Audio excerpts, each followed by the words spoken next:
So, a long drive from the UK to Germany, but it's worth it. It's going to be a great week. It's the Nurburgring 24 hours week. Now, I've driven over in a Vanquish. It's been fantastic, lovely long-legged GT car, but in the spirit of old-fashioned endurance racing, I think we should drive the car that we're going to race into the circuit. Now, if I'd done that all the way from the UK, there was a risk I'd crash it and that wouldn't be cool. So Aston Martin have said I can drive the GT12 race car from this little lay-by into the racetrack. So here it is, with its livery, lots of wing. Racing cars look so out of place on the public highway. They look so naughty. So I'm going to jump in it and we're going to drive it like naughty school children into the Nurburgring.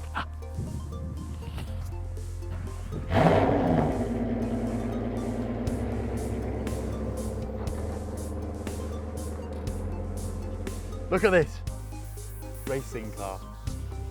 Plastic doors, roll cages. It's even got a seat on a runner. It's a proper Aston Martin. See, look. Oh, right, seat belts. Next stop, the Nurburgring.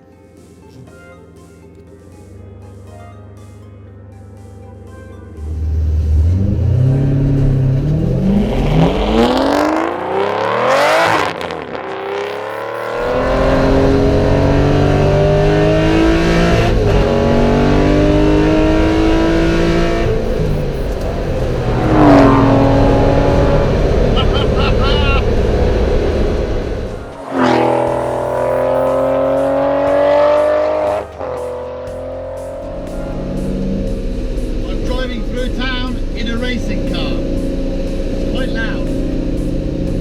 Molly road legal though?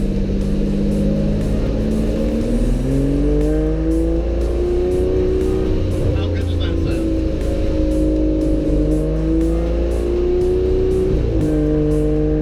The idea was to do no overtaking on the road.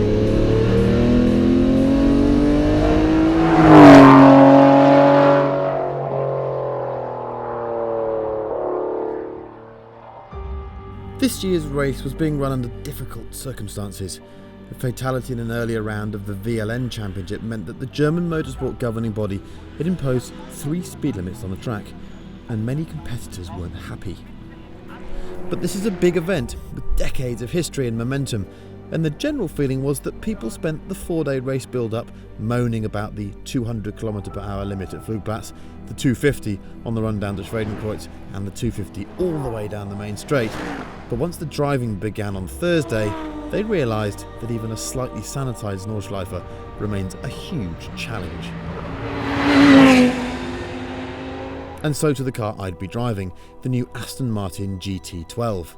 This really is a GT12, albeit one nobbled by the regulations to produce 550 horsepower instead of the 600 you get in the street car, and it has some carbon body parts.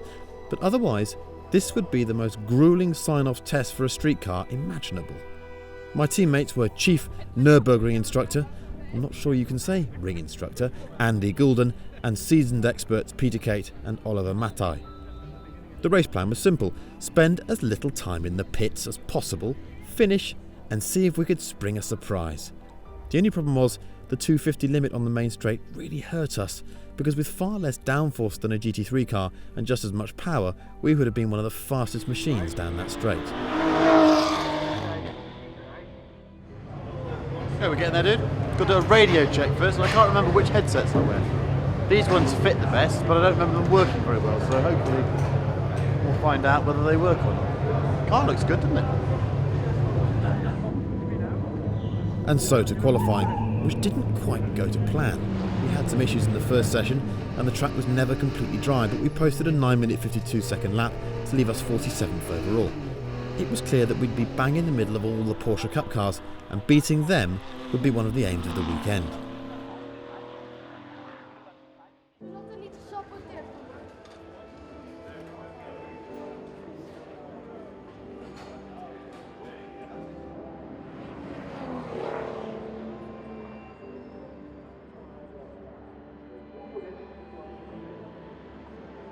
Friday's quali session was a peach.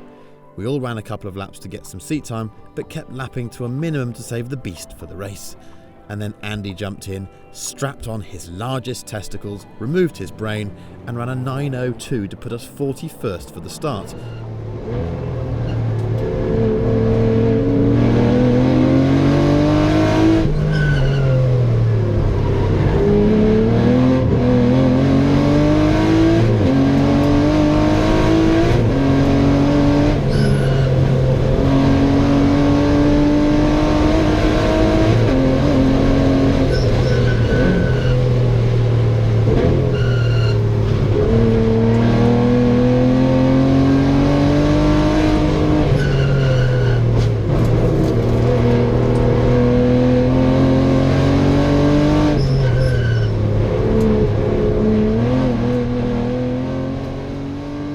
Of the 40 cars ahead of us, 32 were full-spec GT3 racers.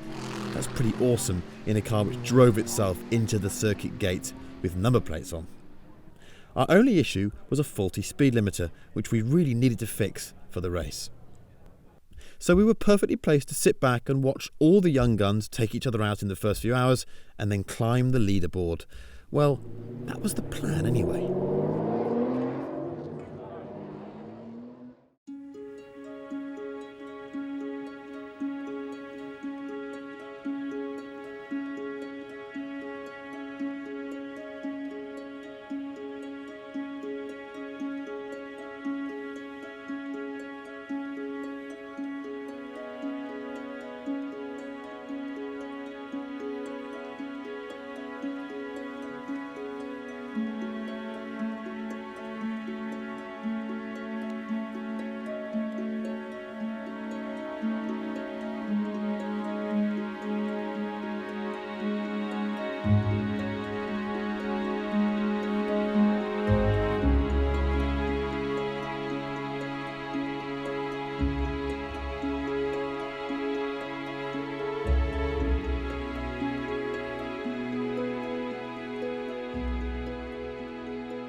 Well, it's the usual N24 grid spectacular.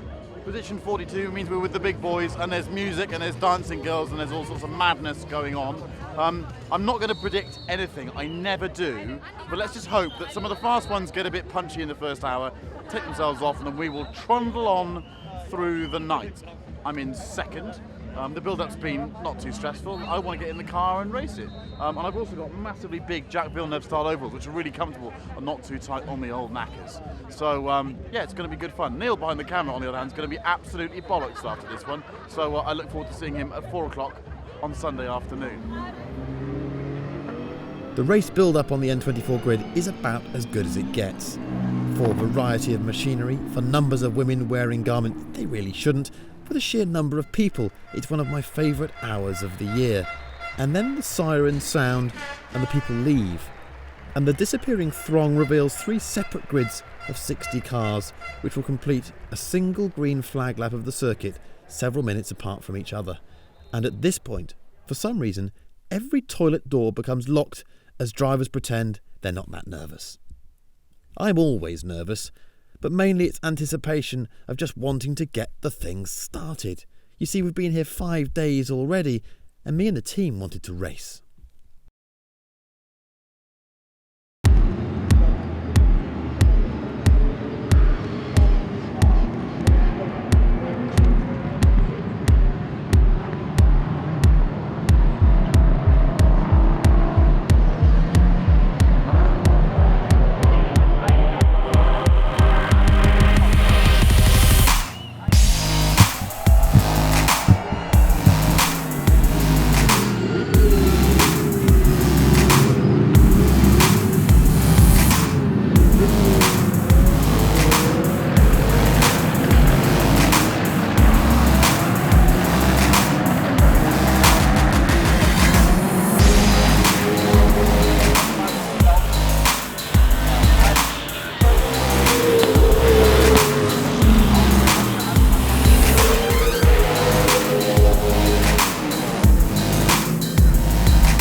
Andy Goulden takes the start, and we run him for a shorter 7-lap stint to get a good idea on fuel consumption.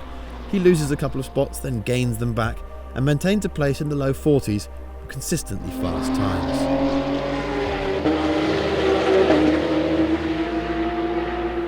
Minutes before I jump in to replace him, the skies darken, and on that first lap the rain begins to fall.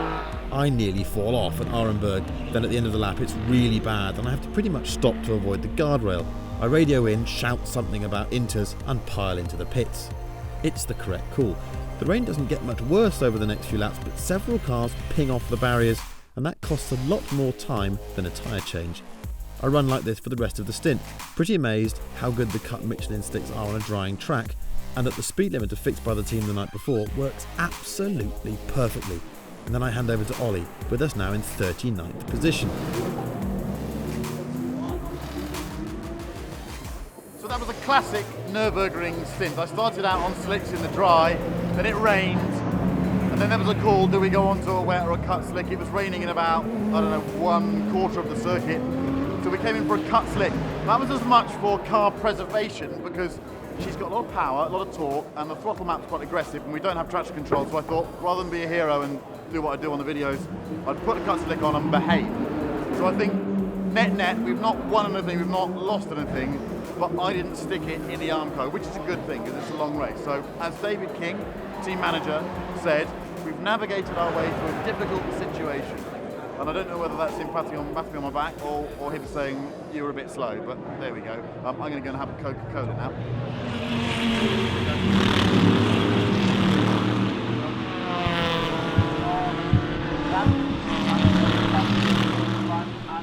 Watching your race position evolve at the N24 is like watching a tomato plant evolve. Slow, but immensely satisfying. The jump from a number beginning with a 4 to a 3 is somehow a huge change. Ollie's stint doesn't go to plan. He gets nauseous and has to pit early, and that's sadly the last driving he'll do in the event. It's a big loss losing someone so fast and so reliable. But then the N24 isn't like other races. It doesn't elicit normal behaviour from the drivers, the teams, or the spectators. You really need to see the place for yourself. The sheer scope of it, the madness, the beer, the people, and the cars themselves. Watching a car being driven fast around here is one of the great spectator experiences. So please sit and watch some of it now.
So far,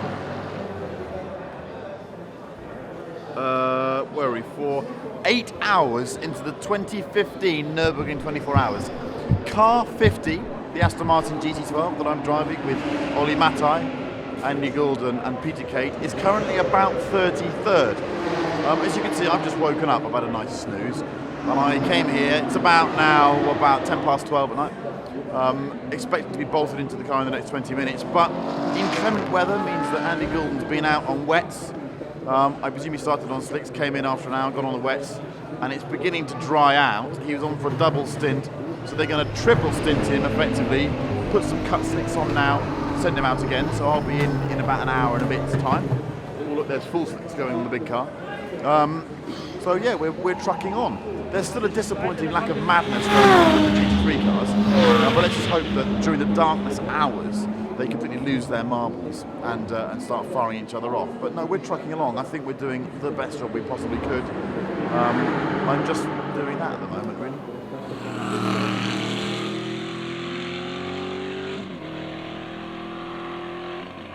By now it was 1:30 a.m. and I was looking at the graveyard hours myself. On the first lap there was an almighty stack, and then the next lap, and then the next.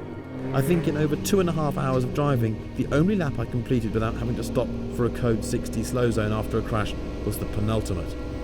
I know this because on the last lap there was a huge smack at Stylestrekker and I could see the beautiful Bilstein Aston GT3 immovable by the side of the track. Somehow they get it back to the pits and it will keep running. I know marshalling is a voluntary thing, and in the most part these people do an amazing job, but in the Eiffel darkness some of the flag signalling looked to be fueled by Warsteiner. It was plain dangerous. And the speed limited sections? Well, the one at Flugplatz was always a pain, the one after that wasn't too bad, but the main straight was just terrible. I'm so used to letting a car really run to its top speed there. I don't know who was more frustrated, me or the GT12.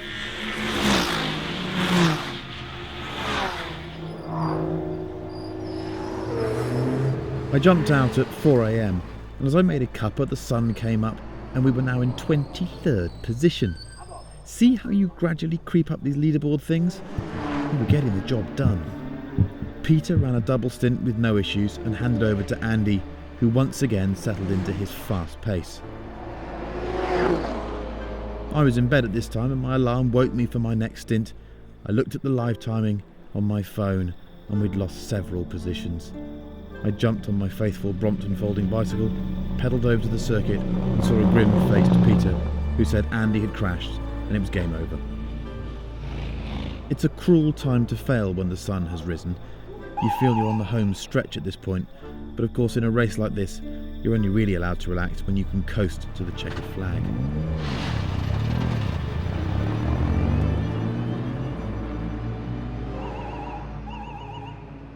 Now 10:12 a.m. and as you can see, gathering by my civilian clothes, I'm not driving, I should be in the car. The number 50s race is sadly over. I'm here with boss man David King, who will explain why I come to be wearing shorts and a sweat top. Well, we had a great car, didn't we? We had a brilliant run through the night, pushing up the leaderboard, heading up towards the top 20, which was my kind of secret ambition for the car, and I believed the car was capable of doing it. And I just started to count my chickens in the early morning as the sun had risen, thinking that not so long to go in the race, and unfortunately we fell victim to the risks of the Nurburgring, and one of the other drivers, Andy, had an off at Bergwerk, which was too bad for us to continue.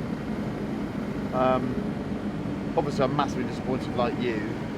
I think we were the surprise package, weren't we?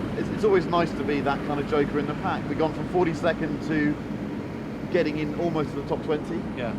I mean, I've never DNF'd a car here before. It's just, I can't. It's an unbelievably disappointing feeling, particularly because it was going so well. We had a completely trouble-free run through the night, through all that slippery stuff. You guys have done brilliant stints in the car, all of you, and you deserved the class win and a top 20 finish, and I'm really disappointed that we weren't able to give you that. The package, the mechanical package, I mean, there were no problems, were there? The car was absolutely trucking along. Yeah, it's the first time we've run it in the specification. We thought we'd done a good job, but we hadn't actually come and proven it yet. And when you come to prove something in a public place like this, you take a risk that something untoward will happen that was beyond our control, really. And there was so much slippery stuff around and so many unpredictable conditions. We don't quite know exactly what caused Andy to leave the road, but unfortunately there was too much damage to the car to get it fixed to continue. This is the crazy thing as well. When you're going down the hill into the foxhole in the middle of the night at 255, 260 clicks, you think to yourself, the people that bought one of these things, one of these 100 road versions of this GT12, have another 50 horsepower. So I think at the very least we proved it's a stunning car, and the people that have bought it are going to be over the moon, aren't they? Oh yeah, I'm delighted with it. track as an almost standard car, as I was pretty confident it would. I just will never get over the disappointment of not being able to underline that with the result it deserved. I've had a few DNFs here. Welcome to the club. I'm sorry you had to be a member of it. Think of it as the primary club, okay? But thank you for managing us. Thank you for letting us come and race. And yeah, maybe another day. We'll have another go for sure. Okay. Thank you, Chris. This wasn't Aston's year, but the plucky Bilstein GT3 came home an impressive 16th overall despite that accident, and the little V8 Vantage came in 56th overall and won its class, proving what we knew all along. If you don't crash, you'll probably get a pot at the end of the race. Congratulations to Audi for the overall win, and let's hope there are no speed limits in 2016.